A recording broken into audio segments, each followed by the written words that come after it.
It owes this to its peoples. It owes this also to the humanist values which inspired the founding fathers of Europe.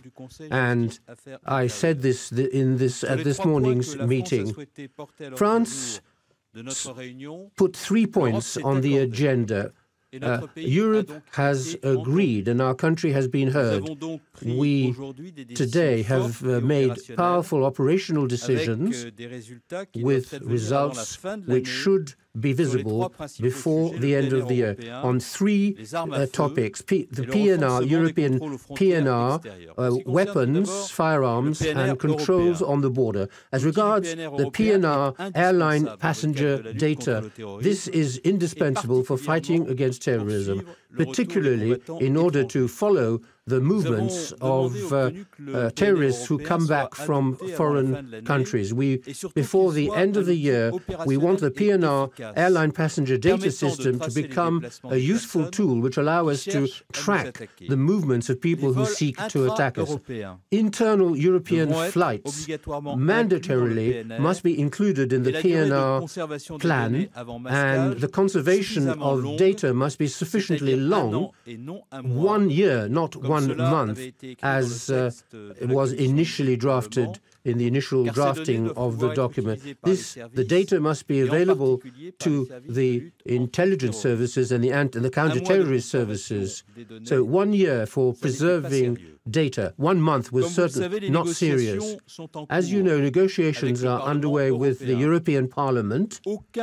No French citizen, no European citizen would understand that we continue to prevent the implementation of the PNR, particularly as it contains provisions for protecting individual freedoms. We know that the PNR would have been very useful in order to counter the actions of Medine Emouche, who committed a crime here in Brussels in May 2014. The fight against illicit trafficking in weapons, in firearms, must also be a priority. And I'd like to thank the Commission and the Member States for having adopted last Wednesday the regulations implementing the neutralization of firearms. That was a request which we had made a long time ago, and we couldn't wait any longer. We have waited too long to take urgent measures, so this regulation will be a key instrument for fighting against the illicit movement of firearms which have not been destroyed. I would also like to thank the Commission warmly for having presented the revision of the directive on firearms. This draft directive contains some interesting provisions which France will support, notably the extension of the scope of the regulations on knives and other similar weapons, and the more rigorous control over the sale of weapons on the Internet. Negotiations on this document will start immediately in order to hasten its implementation. In France, I announced last Friday, a few hours before the attacks, the setting up of a plan for fighting against weapons illegally held in order to contribute, in order to help the EU to take the appropriate measures. Finally, we will strengthen the fight against trafficking in illegal weapons in the Balkans. This is a key issue. And with Thomas de Maizière, I went to the Balkans in 2014, and we asked the European Commission to come up with an operational action plan before the end of the year. Finally, the strengthening of border controls, border checks, the reinforcing of border checks, particularly in the light of the recent events, is indispensable for protecting European citizens. We've asked for this for many months.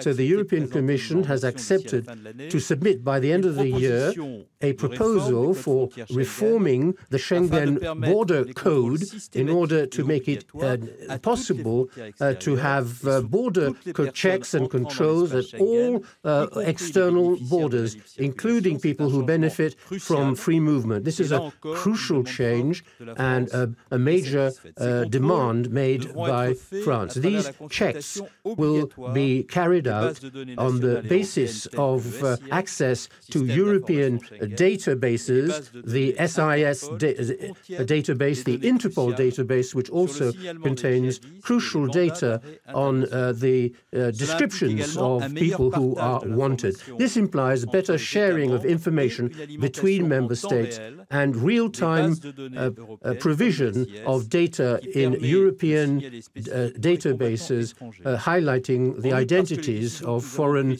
terrorists.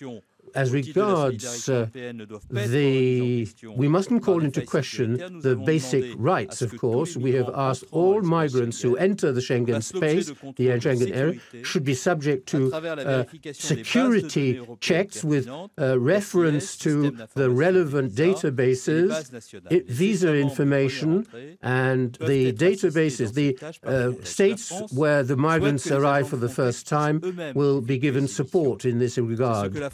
France has proposed these measures. France recommends the setting up of a border force, which will become a specialized unit in the future.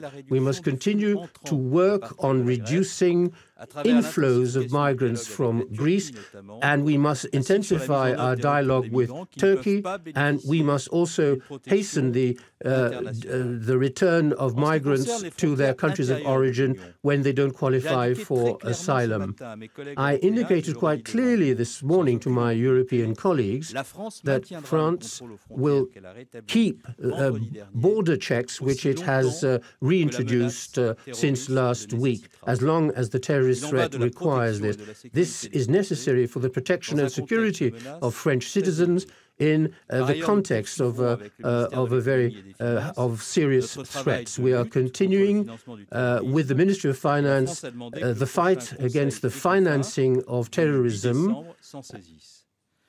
Ladies and gentlemen, France has been asking for these measures to be taken for over a year and a half. Europe is determined now, but we cannot wait for another tragedy like the one that occurred last week to take these measures. Let's take these measures immediately, and let's show to all Europeans that the union of democracies will be stronger, will prevail over the union of terrorists.